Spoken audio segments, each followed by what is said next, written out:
monde, j'espère que vous allez bien. Donc je reviens aujourd'hui pour la deuxième partie de ma vidéo spéciale bac, où là je vais vous donner tous les conseils pour essayer d'avoir votre bac avec mention et un petit peu vous expliquer le processus etc.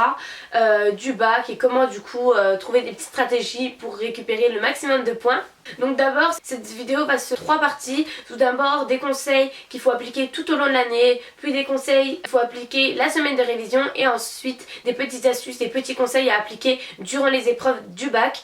Donc voilà, je vous laisse du coup avec la suite. Donc ce que je vais vous donner comme conseil, c'est des conseils que j'ai appliqués, que j'ai fait et du coup que j'ai approuvé. Et voilà, pour moi c'est des conseils qui m'ont vraiment servi et qui m'ont permis vraiment d'atteindre mon bac du coup avec mention très bien. Et voilà, donc j'espère que ça va marcher pour vous aussi. Donc tout d'abord, tout au long de l'année, ce que j'ai fait, c'est que j'ai fait des fiches, surtout des fiches d'histoire, parce que l'histoire c'est quand même vraiment très long à réviser. Je pense que d'ailleurs c'est la matière la plus longue à réviser parce qu'il y a énormément de chapitres à apprendre par cœur, c'est vraiment du par cœur, par cœur, par cœur, donc c'est assez long. Et voilà, si vous déjà... pour les révisions du bac, vous avez déjà à faire, je sais pas, 30 fiches d'histoire, franchement, vous n'allez jamais pouvoir tout faire. Donc en gros, moi ce que je faisais, c'est qu'à chaque fois que j'avais un DS, je faisais ma fiche d'histoire. En fait, déjà ça m'aidait tout simplement pour le DS. Et voilà, ça m'aidait vraiment en soi pour le DS. Et du coup, à la fin de l'année, j'avais toutes mes fiches d'histoire. Donc ça, c'était vraiment un gros point positif. Et en parlant de l'histoire aussi, j'apprenais de toute façon mes leçons par cœur pour réussir le contrôle, quoi. Et du coup à la fin de l'année j'avais quand même une base dans tous les chapitres et du coup vu que j'avais déjà appris une première fois par cœur, leur apprendre une seconde fois par cœur pour le bac c'était vraiment plus facile. J'avais encore des restes de connaissances etc, même s'il y avait des chapitres que j'avais un petit peu oubliés, j'avais déjà une base et en plus enfin voilà j'avais mes fiches donc c'était beaucoup plus simple à réviser etc. Donc voilà, n'oubliez vraiment pas de faire des fiches en histoire tout le temps de l'année, ça vous aidera déjà pour vos contrôles, ça vous aidera en plus pour le bac. Donc voilà, vraiment faites des fiches, synthétisez vos leçons parce que les leçons d'histoire c'est super grand, c'est super long, il y a énormément de choses dessus. Faites des fiches vraiment synthétisées, vous pouvez y introduire des petits schémas que vous trouverez sur internet, que vos profs vous auront donné. Les schémas au bac ça valorise vraiment une copie, donc voilà, n'hésitez pas à introduire des schémas dans vos fiches. Voilà, vous pouvez les mettre dans les compos, vous pouvez les mettre dans vos études de doc. Franchement voilà, essayez de faire des fiches complètes vraiment tout au long de l'année, comme ça pour les révisions du bac vous avez déjà tout et ça c'est vraiment un gros point positif. Ensuite moi en SVT, faut savoir que notre prof ne faisait pas des grosses leçons, on passait pas 3 heures à écrire des leçons, il faisait simplement référence au livre parce que votre livre d'SVT il y a toutes les leçons dessus. Donc voilà, peut-être que vos profs vont prendre du temps à faire des leçons en cours etc. Ce sera peut-être des grosses leçons mais révisez les SVT avec le livre, il y a tout dedans, il y a vraiment tout. Des chapitres un peu plus longs, détaillés, des chapitres un peu plus synthétisés, franchement il y a tout, il y a des schémas, il y a tout dans le livre. Donc révisez tout au long de l'année avec le livre et pour le bac révisez avec le livre, franchement c'est vraiment génial. Ensuite achetez des annales de bac, moi j'en ai acheté et ça m'a vraiment sauvé la vie. Donc moi ce que j'avais acheté, c'est que j'avais acheté un objectif bac TS avec toutes les matières un peu synthétisées avec quelques exercices dedans, mais les exercices sont pas ouf vraiment, c'est des exercices très simples, enfin vraiment des applications de cours et c'est pas ce que vous aurez au bac. Enfin il y a quelques exercices qui proviennent de sujets de bac mais c'est très peu, donc voilà, les exercices là-dedans c'est bien pour une première approche au niveau de la leçon etc, mais après c'est pas des exercices très poussés, mais après les leçons là-dedans sont vraiment bien. Moi je sais que ça m'a vraiment servi pour la philo cette annale parce qu'il y a tout les chapitres, enfin les sujets détaillés et ça c'était vraiment trop cool pour les révisions, ça m'a vraiment servi. Et même tout au long de l'année quand vous avez à faire des dissertes, des choses comme ça, allez jeter un coup d'œil, il y a vraiment des bonnes références et en philo ça m'a vraiment aidé. Et il faut savoir qu'en S notre programme de philo est immense et nous on n'avait vraiment pas du tout terminé, je pense qu'on avait fait la moitié du programme. Il y a vraiment des notions qu'on n'avait jamais abordées, donc du coup voilà, d'avoir ça avec toutes les notions, ça permet d'avoir une approche déjà sur chaque notion, il y a des petites dissertations à faire, il y a des petits exemples, etc. Donc vraiment au niveau de la philo, ça m'a vraiment aidé. Et même pour les autres matières, franchement, il y a le cours qui est vraiment simplifié. Donc si vous avez du mal à comprendre avec votre livre, avec vos cours, allez jeter un coup d'œil là-dedans, ça sera une autre explication, ça peut peut-être vous aider. Donc franchement, celui-là, il était vraiment cool, donc je vous le conseille vraiment. Et ensuite, ce que j'ai acheté, c'est des anabacs, mais simplement dans les matières scientifiques, SVT, maths et physique. Et ça m'a vraiment sauvé la vie tout au long de l'année, même au niveau des DS. Je sais qu'en maths et physique, je refaisais tous les exercices de mes annales. Et en fait, c'est des exercices type bac. Donc c'est vraiment ce qui va vous attendre au bac. Souvent vos profs, enfin je sais que mes profs reprenaient des exercices de bac. Et du coup, ça se rapprochait vraiment de ce qu'il y avait dans mes annales. Il est arrivé une ou deux fois que même les sujets soient déjà dans mon annale, que je les avais déjà fait avant. Mais voilà, ça aide vraiment. C'est vraiment des exercices type bac et qu'au moins vous savez à quoi vous attendre au bac. Et ça, franchement, c'est cool. Et franchement, les anabacs, franchement, je vous conseille à 300%. Moi, ça m'a vraiment aidé parce que les exercices, c'est vraiment des exercices poussés, des exercices qu'on peut avoir le jour du bac. Donc si vous avez l'occasion de vous en procurer, n'hésitez pas. Et même si vous avez des connaissances qui en ont, même des vieux anabacs, hein. Moi je sais qu'une amie à moi avait un anabac, je crois de 2012 ou 2014, je sais plus. Même si les programmes ont un petit peu changé, il reste toujours des exercices que vous pouvez faire. Donc voilà, n'hésitez vraiment pas à acheter des anabacs et tout au long de l'année ça pourra vous servir même pour vos DS. Et ensuite au niveau des révisions. Donc moi j'avais commencé un mois et demi avant, comme je vous l'ai dit, et franchement ce que je vous conseille, c'est de vraiment maîtriser le par cœur avant d'entrer dans votre semaine de révision. Tout simplement parce que apprendre quelque chose par cœur, ça prend du temps. Ça peut vous prendre une demi-journée, voire une journée à apprendre une leçon par cœur. Et vu le nombre de leçons en SVT et en histoire qu'on doit apprendre par cœur, en une semaine, il n'y a jamais le temps d'apprendre tout. Ne vous le dites pas, ça y est, c'est bon, on a une leçon, on a une semaine de révision, c'est bon, il y a le temps et tout. Non, il n'y aura pas le temps. En une semaine, si vous devez apprendre tout par cœur, si vous devez faire tous les exercices, si vous devez maîtriser la physique, les maths où il faut énormément d'entraînement, énormément d'exercices, il n'y aura pas le temps. Donc voilà, moi je m'étais pris un mois et demi avant et avant d'arriver à la semaine de révision, je maîtrisais déjà tout le par cœur. Donc c'est ce que vraiment je vous conseille. Vous faites un petit programme avec en rentrant du lycée, en plus en général le troisième trimestre est un petit peu plus cool, on a des gros week-ends, donc il y a vraiment du temps pour apprendre. Donc le soir vous dites ce soir là ça va être tel chapitre, ce soir là ça sera tel chapitre, et vous faites un programme pour arriver à la semaine de révision, vous ayez déjà vu tous les chapitres et maîtriser le par cœur, ou alors au moins avoir une approche vague sur tous les chapitres, que vous ayez vraiment des connaissances sur un petit peu tous les chapitres. C'est vraiment un gros point positif pour les révisions. Ensuite, pour la semaine de révision du bac, faire un programme pour cette semaine, parce que vous pouvez très vite vous embrouiller. Et même, voilà, quand je vous dis apprendre le par cœur avant, si vous faites pas de programme, vous pouvez vite vous embrouiller. Est-ce que vous avez déjà révisé ce chapitre, est-ce que vous l'avez pas révisé, etc. Donc faites un programme, au moins vous savez ce que vous avez à faire dans la journée, c'est programmé, c'est strict, vous savez ce que vous devez faire, vous savez que au bac vous aurez tout révisé. Voilà, vous savez que ce jour-là vous aviez fait ça, et qu'au final tout a été vu durant les révisions. Donc franchement faites un programme. Moi c'est ce que j'ai fait et ça m'a vraiment aidé. Au moins voilà, je me réveillais le matin, je regardais mon programme, je savais qu'aujourd'hui j'avais telle chose à faire, et ça c'était vraiment cool.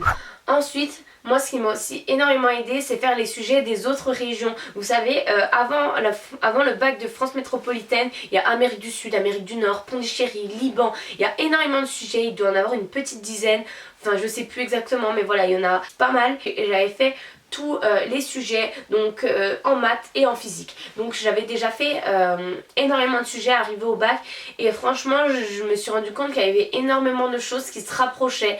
Voilà, il y avait des choses que j'avais déjà vues, des questions qui se ressemblaient un petit peu, donc du coup je savais un petit peu sur quoi partir, je savais un petit peu quelle formule utiliser, etc. Et donc franchement ça m'a vraiment aidé de faire les sujets les autres régions parce que voilà, vous savez à quoi vous attendre.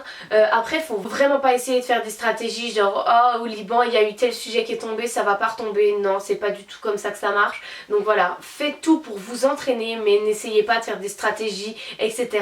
Ça vous permet déjà de vous entraîner sur des sujets qui auraient pu potentiellement tomber en métropole.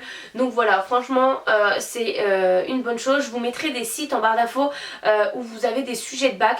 Voilà, n'hésitez pas à aller jeter un coup d'œil. Franchement c'est ce qui m'a vraiment aidé. Donc voilà, donc je vous mettrai les sites avec lesquels je me suis entraînée en barre d'infos et vraiment allez voir, ça vaut vraiment le coup. Ensuite, petit conseil parce que j'apprends de mes erreurs, donc je vais vous, voilà. Ne faites pas d'impasse, ne faites pas des putains de stratégies de merde. C'est ce que j'ai fait en histoire et j'ai un petit peu eu de la chance parce que j'avais pas du tout révisé mes cartes. En fait, il faut savoir que toutes les années, ils ont alterné majeur histoire, majeur géo, majeur histoire, majeur géo. Majeur, c'est genre la compo qui est sur 12 points en fait. Donc la plus grosse partie en fait du bac, c'était une année sur l'histoire, l'autre année sur la géo et ainsi de suite. Ça a toujours été comme ça depuis l'an 18, ça a toujours été comme ça. Et cette année, on est tombé complètement à l'inverse. On s'attendait tous à tomber sur majeur géo et études de doc en histoire. Et on est tombé à l'inverse, on est tombé sur majeur histoire. Et en plus de ça, la géo c'était sur l'Afrique et c'était déjà tombé les 2 années précédentes. C'était la 3e fois que ça tombait. Donc vous imaginez bien que j'avais fait l'impasse sur l'Afrique. Et un impasse vraiment fort, j'avais vraiment rien revu sur l'Afrique. Heureusement j'avais des connaissances sur d'autres chapitres qui m'a vraiment aidé et... mais voilà, j'avais vraiment fait l'impasse sur l'Afrique et c'est tombé. J'avais vraiment fait l'impasse sur les cartes. J'ai eu de la chance, c'est pas tombé. Mais franchement, si j'avais eu une carte, j'avais même pas la moyenne. Je sais que les ES sont tombés sur une carte. On a beaucoup qui se sont fait piéger en ES parce qu'ils n'avaient pas révisé les cartes. Donc ne faites pas des stratégies, surtout en histoire. Là, franchement, ils nous ont prouvé cette année que tout pouvait tomber, qu'il n'y avait aucune stratégie à faire. Donc voilà, ne faites pas d'impasse. Vraiment, ne faites pas d'impasse. En SVT aussi, ne faites pas d'impasse parce que franchement il y a des sujets qui retombent plusieurs années de suite. Ne faites pas d'impasse, c'est vraiment ce que je vous conseille. Après, franchement, si vous êtes juste et vous y visez pas de mention, vous voulez juste en gros limiter les dégâts, vous pouvez vraiment faire des stratégies sur les coef. Ça c'est vraiment si vous êtes juste, si vous êtes vraiment pas sûr d'avoir votre bac, etc. Faites des stratégies sur les coef. Faut savoir que les SVT c'est du par cœur, il n'y a pas besoin de comprendre. Franchement, si vous avez toujours eu du mal à comprendre les maths, la physique, faites des stratégies sur les coef, misez sur les SVT. Les SVT c'est du par cœur. C'est pour moi qui suis en spé, c'est coef 8. Si vous arrivez déjà à avoir 16 en SVT coef 8, ça vous fait déjà pas mal de points. Donc après, si vous êtes un peu limite en maths et en physique, que vous avez vraiment du mal et que vous maîtrisez super bien le programme des SVT, voilà, c'est du par cœur. Donc le par cœur, il n'y a pas énormément de choses à comprendre, faut apprendre. Donc voilà, c'est pas difficile, faut apprendre par cœur. Donc voilà, si vous avez un petit peu du mal, pareil, misez sur l'histoire. L'histoire pareil, c'est du par cœur. Il n'y a rien besoin de comprendre. En S, l'histoire c'est coef 3, c'est pas un énorme coef, mais si vous arrivez déjà à avoir 17, 18, voire 20, Camille a eu 20 en histoire, c'est possible et il y a pas mal de 20 en histoire parce que c'est du par cœur. Voilà, ça vous fait déjà pas mal de points. Donc voilà, si vous êtes juste dans certaines matières que vous savez que le bac ça sera limite, vous pouvez vraiment faire des stratégies sur des coef, misez vraiment sur les matières où vous avez vraiment de grandes facilités. Et voilà, n'hésitez pas à vous faire aider aussi pour les matières où vous avez un peu du mal. Il y a sûrement des potes à vous qui maîtrisent pas mal les maths, donc ils viennent vous aider sur des chapitres qui sont clés. Voilà, des choses assez basiques pour limiter les dégâts le jour du bac. Vous êtes vraiment juste pour le bac, vous n'êtes pas trop sûr de l'avoir et que vous savez que vous êtes limite au niveau du temps, que vous n'êtes pas pris assez en avance, que vous êtes vraiment ric-rac, vous pouvez faire des stratégies sur les coef.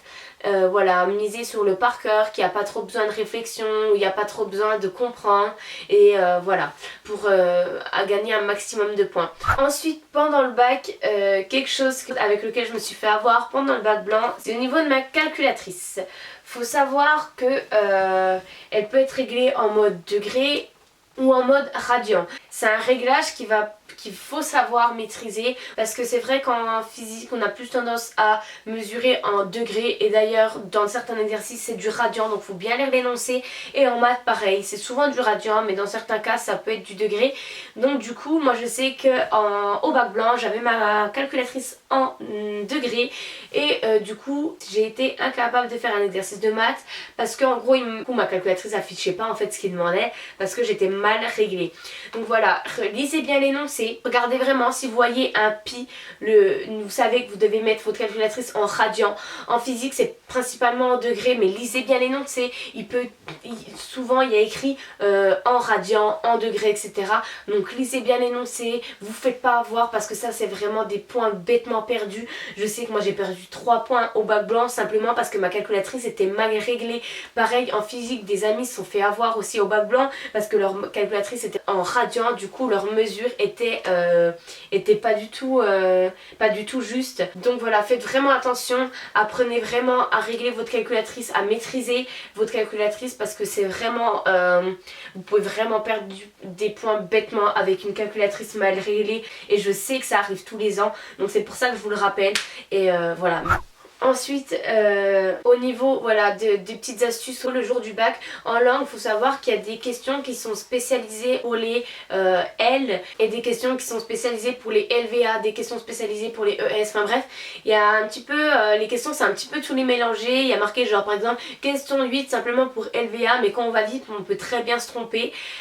Donc voilà, ce qu'il faut faire c'est qu'au début, vous arrivez sur votre copie, vous barrez toutes les questions que vous n'avez pas à traiter, toutes les questions LVA, toutes les questions L, vous barrez, vous n'avez pas à les faire, enfin si vous êtes en S bien sûr, et si vous êtes en LVA ou L, pareil, vous barrez les questions qui ne vous intéressent pas. Donc vraiment, vous arrivez sur votre copie, vous barrez tout. Moi c'est ce que j'ai fait pour l'anglais, je l'ai pas fait en histoire et en fait il y avait 2 pages, une page pour les L et une page pour les S, ES. J'avais pas barré ma page et pendant 30 minutes j'ai fait les questions de L.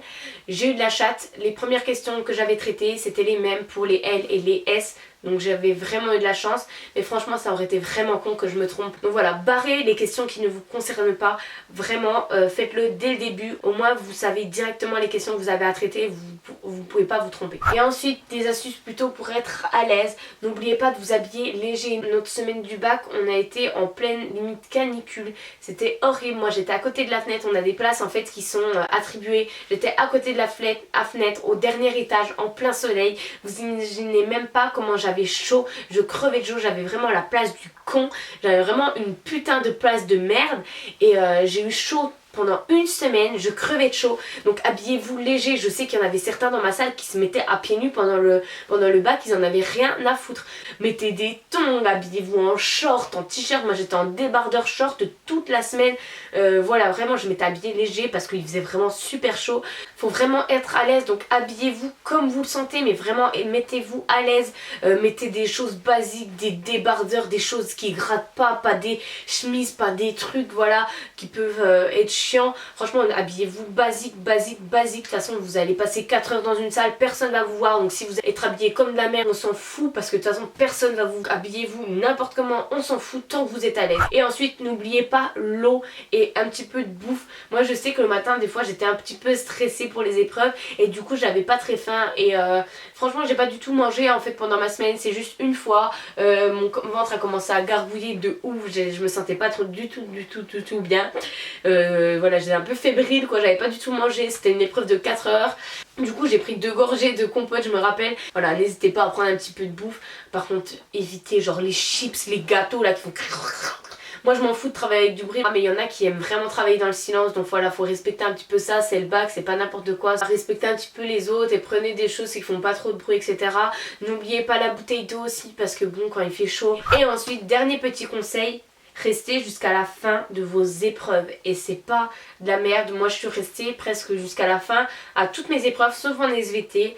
En SVT j'avais vraiment fini super tôt et mais vraiment genre j'ai dû sortir au bout d'1h15 voire 1h30. Donc ouais, j'avais vraiment fini en avance et j'ai quand même réussi à avoir une super note, mais voilà, genre je sais pas, j'avais vraiment fini tôt. Donc du coup j'étais sortie parce que vraiment j'avais relu plusieurs fois. Mais voilà, relisez, restez jusqu'à la fin du temps si vous le pouvez. En philo pareil, j'étais restée presque jusqu'à la fin. J'ai relu pour limiter les fautes d'orthographe. Voilà, une copie qui a plein de fautes d'orthographe, pour le correcteur ça va être chiant. Donc voilà, limitez les fautes d'orthographe, corrigez-vous, etc. Restez jusqu'à la fin du temps. En histoire pareil, voyez si vous pouvez pas rajouter des petites connaissances, s'il n'y a pas des petites choses qui vous reviennent. Restez un maximum jusqu'à la fin du temps. Relisez bien, prenez votre temps aussi. Donc voilà, je vous ai un petit peu donné mes conseils que j'ai suivis tout au long de mon année, ce que j'ai fait pour réussir mon bac avec mention. Donc voilà, j'espère vraiment que ça vous aura été utile. Je dis bonne chance à tous les futures personnes qui vont passer leur bac. Dites-moi en commentaire si vous avez passé votre bac cette année, et félicitations à tous les bacheliers et ceux qui n'ont pas eu leur bac. Voilà, je l'ai déjà dit sur Instagram, mais ne perdez pas espoir, commencez pas à démoraliser, ça va vous pousser à travailler encore plus, donnez-vous à fond l'année suivante, et voilà, je suis sûre que vous allez y arriver. Ne vous découragez pas, perdez pas confiance, moi j'ai confiance en vous, vous allez y arriver, donc voilà, je crois en vous. Donc voilà, cette vidéo est terminée, j'espère vraiment qu'elle vous aura plu. Je vous fais tout plein de gros bisous et à la prochaine pour une nouvelle vidéo. Bisous. Backbeat, the word is on the street that the fire in your heart is out. I'm sure you've heard it all before, but you never really had a doubt. I don't believe that anybody feels the way I do about you now.